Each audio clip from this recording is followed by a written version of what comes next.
یہاں پر لفظ آیا ہے تو یہ جو مدات ہیں اس کی جو ہے یہ حروف مقطعات میں آئیں گی. یہ دونوں مدات جو ہے نا ہمیں حروف مقطعات میں نظر آئیں گی. اب ہمیں سمجھنا چاہیے کہ حروف مقطعات کیا ہیں یا حروف مقطعات کسے کہتے ہیں. مقطعات یہ وہ حروف ہیں جو کہ مختلف صورتوں کے شروع میں آئے ہوتے ہیں اور یہ کل تقریباً 14 ہیں. کچھ حروف بعض صورتوں میں 2 بار بھی آ گئے ہیں اور کچھ حروف بار بار رپیٹ بھی ہوئے ہیں.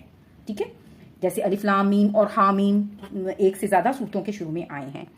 جب بھی یہ حروف مقطعات آئیں گے اور ان میں مد آئے گی اور اگر شد کی صورت میں آئے گی تو وہ حرفی مثقل ہوگی اور جب جزم کی صورت میں آئے گی تو وہ حرفی مخفف ہوگی. ٹھیک ہے، اب تھوڑا سا حروف مقطعات کو دیکھ لیں کہ یہ جیسے یہ الف لام میم ہے تو ہم اس کو اکٹھا علم نہیں پڑھتے بلکہ ہم اس کو پڑھتے ہیں، الف کو علیحدہ پڑھتے ہیں، لام کو علیحدہ اور میم کو علیحدہ پڑھتے ہیں. ٹھیک ہے، اسی لیے اس کو حروف مقطعات کہتے ہیں، کاٹ کاٹ کر پڑھے جانے والے. ٹھیک ہے، اب